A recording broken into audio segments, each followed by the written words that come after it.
करें अपने दिल की बात हमारे साथ। नमस्कार दोस्तों, स्वागत है आपका हमारे इस सेशन में।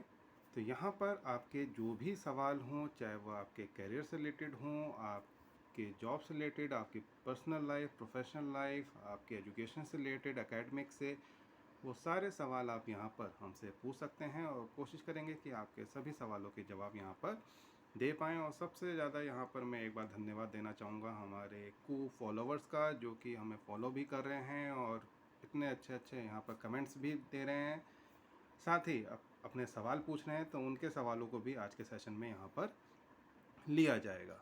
तो चलिए शुरुआत करते हैं यहाँ पर पहले सवाल से। ये सवाल हमें पूछा है रघुनाथ सिंह जी ने, और सवाल है कि सर, मुझे ये जानना है कि क्या 12वीं क्लास में पढ़ने वाले बच्चे को अपने करियर के बारे में सोचना चाहिए या पढ़ाई में ध्यान देना चाहिए। मेरे एक भाई हैं जो हर समय फ्यूचर को लेकर दुख में रहते हैं। तो बहुत अच्छा सवाल पूछा यहाँ रघुनाथ जी आपने। आपको बता दें कि जो करियर बनाने का जो समय है, जो करियर के बारे में सोचने का समय है, वो यही समय होता है। आप 10वीं जब कर लेते हैं, उसके बाद आपको अपनी स्ट्रीम का चयन करना होता है कि आपको किस स्ट्रीम से पढ़ाई करनी है। आपको साइंस साइड लेनी है, साइंस में भी आपको मैथ्स लेनी है, बायोलॉजी स्ट्रीम लेनी है, कंप्यूटर्स लेना है। इसके अलावा आप यहाँ कॉमर्स में जाना चाहते हैं, ह्यूमैनिटीज़ में जाना चाहते हैं, जिसको आर्ट्स भी कहते हैं। तो तमाम एक फील्ड यहीं से ही आपका करियर निर्धारित करती हैं कि आपको फ्यूचर में क्या बनना है या आप क्या बन सकते हैं। ये सारी चीज़ें यहीं से ही निर्धारित होती हैं। और 12वीं का जो समय होता है वो तो सबसे ज़्यादा क्रूशियल माना जाता है, क्योंकि उसके बाद कॉम्पिटिटिव एग्ज़ाम्स में अपीयर होना होता है। अगर आप इंजीनियरिंग करना चाहते हैं तो कोई भी छात्र ऐसा नहीं होगा जिसने इंजीनियरिंग के बारे में सोचा और फिर उसने आईआईटी का एग्ज़ाम ना दिया हो। तो आईआईटी हुआ, आपके कई सारी सेंट्रल यूनिवर्सिटीज़ हैं, उनके अपने एग्ज़ाम्स होते हैं। अब तो खैर सेपरेट एग्ज़ाम नहीं होते, अब तो क्या होता है, जॉइंट एंट्रेंस एग्ज़ाम कर दिया गया है। उसमें प्रीलिम्स और मेंस कर देते हैं, उसके बाद रैंकिंग आती है और उसके बेस पे एडमिशन लिए जाते हैं। या फिर अगर आप आगे चल के पॉलिटेक्निक करना चाहें वो आप कर सकते हैं, या आप ट्रेडिशनल ग्रेजुएशन करना चाहें जैसे कि बीएससी हुआ, BSc computer science, BSc IT.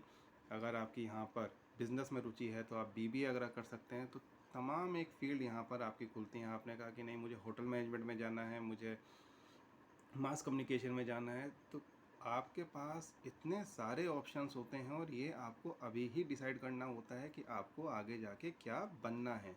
आपने कहा कि नहीं, मुझे तो एक न्यूज़ रिपोर्टर बनना है, तो आप यहाँ पर मास कम्युनिकेशन का कोर्स कर सकते हैं, BJMC, that is bachelor in journalism and mass communication. या आपने कहा मुझे बड़े होके लॉयर बनना है, तो आप यहाँ पर BLLB कर सकते हैं। आपने कहा कि नहीं, मुझे तो कंप्यूटर की फील्ड में अपना करियर बनाना है, तो आप यहाँ पर BCA यानी कि बैचलर ऑफ कंप्यूटर एप्लीकेशन का कोर्स कर सकते हैं। तो यहीं से ही आपकी सारी फील्ड्स निर्धारित होती हैं, आपका करियर निर्धारित होता है। तो ये बहुत ही क्रूशियल समय है, फ्यूचर को बनाने का समय। आपके जो भाई कर रहे हैं कि वो थोड़े से टेंशन में हैं, चिंतित रहते हैं, तो बिल्कुल वो स्वाभाविक है। क्योंकि अगर वो अपने करियर को लेकर सजग है, कोई भी व्यक्ति, सिर्फ वही नहीं, अगर कोई भी व्यक्ति अपने करियर को लेकर सजग है, तो उसके दिमाग में ये पसोपेश चलती रहेगी कि जो भी वो डिसीजन लेने जा रहा है या जा रही है वो सही होने वाले हैं या नहीं, या उसमें कोई ऐसा ना हो कि गलती हो जाए जिसका खामियाजा उनको आगे अपनी ज़िंदगी में उठाना पड़े। तो तमाम एक करियर ऑप्शंस को यहाँ पर लेके चला जाता है, लेकिन ये भी देखा जाता है कि आपकी अपनी पसंद क्या है। आपने कहा कि मुझे तो डॉक्टर बनना है।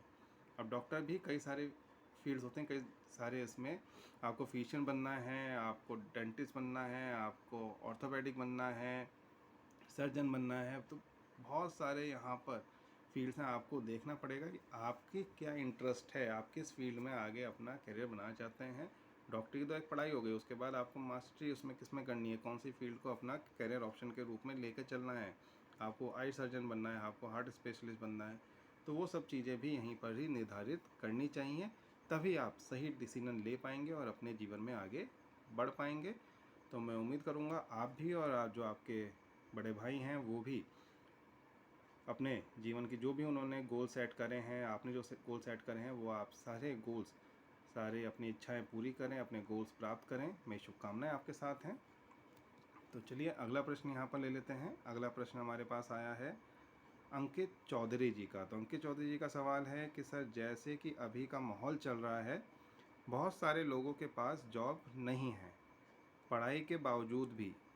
इसमें आपका क्या कहना है? किस तरह के से लोग खुद को मोटिवेट कर सकते हैं? तो बहुत अच्छा सवाल पूछा है अंकित जी आपने। आपको बताना चाहेंगे कि जी हाँ, जब से पेंडेमिक आया, पेंडेमिक के टाइम से ही यहाँ पर रिसेशन का टाइम भी आ गया था। जॉब्स बहुत सारे यहाँ पर ख़त्म हो गई थी मार्केट में। जो अनएम्प्लॉयमेंट की जो दर है वो भी बहुत ज़्यादा बढ़ गई इंडिया में। हालांकि उसके बाद अब कंडीशन काफ़ी कुछ कंट्रोल में आ चुकी है। काफ़ी ज़्यादा यहाँ पर नौकरियाँ दोबारा वापस आई हैं। सारे सेक्टर्स अब ओपन हो चुके हैं। प्रोडक्शन चल रहा है, मैन्युफैक्चरिंग चल रही है, सारी चीज़ें यहाँ पर ओपन हो चुकी हैं। हाँ, फिर भी अभी कुछ सेक्टर्स पे उसका इम्पैक्ट है। हालांकि टूरिज़्म पे जिस पे सबसे ज़्यादा इम्पैक्ट आया था वो भी दोबारा से ओपन होने लगा है और काफ़ी ज़्यादा अच्छा रिस्पांस टूरिज़्म सेक्टर से भी यहाँ पर मिल रहा है। लेकिन ऐसा नहीं है कि सभी लोगों को जॉब मिल गई हो, कुछ अभी भी स्ट्रगल कर रहे हैं। तो सबसे बड़ी बात कि आपको, जो ऐसे लोग हैं जिनको अभी भी जॉब नहीं मिली है या वो स्ट्रगलिंग फेस पर हैं, या जिनका करियर शुरू होना था और वहाँ पर उनकी पढ़ाई ख़त्म हो चुकी है और अभी उनको ब्रेक थ्रू नहीं मिला है, तो सबसे पहली चीज़ कि निराश मत होइए, हताश मत होइए। निश्चित तौर पर आपको एक अच्छी नौकरी ज़रूर मिलेगी, लेकिन आपको कहीं ना कहीं से देखिए शुरुआत तो करनी ही है। सबसे ज़्यादा ज़रूरी है कोई शुरुआत करना। एक बहुत पुरानी कहावत है कि रुका हुआ पानी सड़ जाता है, बदबू आने लगती है, और जो बहता पानी होता है वो कभी सड़ता नहीं है। तो यहाँ पर अगर आप नौकरी करने जाते हैं, हो सकता है कि आपको अपनी पसंद की नौकरी ना मिल रही हो। आप जो काम करना चाहते हो या जिस काम में आप महारत हासिल रखते हो माफ़ी चाहेंगे, तो वो काम आपको हो सकता है अभी ना मिल पा रहा हो, लेकिन भविष्य में ऐसा नहीं है कि वो काम आपको नहीं मिलेगा। जब आप मार्केट में निकलते हैं, जब आप नौकरी करने जाते हैं, बाहर निकलते हैं, अपना काम धंधा करते हैं, तो आप 10 लोगों से मुलाकात करते हैं, मिलते हैं, जुलते हैं, और वहाँ पर आपके लिंक स्टैब्लिश होते हैं, आपके रेफरेंसेस बनते हैं, और यही रेफरेंसेस आगे जाके काम आते हैं। आपको बढ़िया ऑप्शंस मिलते हैं नौकरी के भी, और तमाम एक जगह के बारे में पता चलता है। इनफैक्ट आपकी जो उसमें अपनी रुचि हो, जिसमें आप महारत हासिल रखते हो, उसमें भी आपको नए ऑप्शंस प्राप्त हो सकते हैं। लेकिन उसके लिए सबसे ज़रूरी काम यही है कि आपको घर से बाहर निकलना होगा, आपको काम करना होगा। भले ही वो काम आपकी पसंद का हो ना हो, स्टार्ट करिए। और स्टार्ट जब आप करेंगे तो कई बार क्या होता है कि काम जब शुरू करते हैं तो स्टार्टिंग में बुरा लगता है, लेकिन धीरे धीरे उसमें मज़ा आने लगता है, रुचि जाग जाती है। तो वही चीज़ है कि यहाँ पर भी हो सकता है कि आप काम दूसरा करते हो, लेकिन अगर आप नए काम की शुरुआत करते हैं और उसमें भी आपका दिल लग जाए, आपका मन लग जाए, तो उससे ज़्यादा बेहतर क्या कहना। क्योंकि नौकरी के साथ एक फैक्टर होता है, that is called job satisfaction. Job satisfaction आपको ज़रूर होना चाहिए। अगर आपको जॉब सेटिस्फैक्शन नहीं मिल रहा है तो आप ना सिर्फ अपनी जॉब से डिससेटिस्फाई रहेंगे, आप अपनी लाइफ से भी डिससेटिस्फाई रहेंगे। तो यहाँ पर कोशिश ये करें कि जल्द से जल्द कोई भी काम धंधा जो आप करना चाहें वो आप कर सकते हैं। पसंद का ना मिल रहा हो, कम अच्छा हो, सैलरी थोड़ी कम हो, तब भी उसको अपना लें, शुरुआत करें। पॉजिटिव माइंडसेट के साथ अपना काम करिए, और ये मान के चलिए कि भले ही ये काम मेरी पसंद का नहीं है, लेकिन जो मैं इसको कर रहा हूँ तो इसको 100% एफर्ट के साथ करना है, पूरी शिद्दत के साथ करना है, तभी यहाँ पर मुझे बढ़िया आउटकम मिलेगा।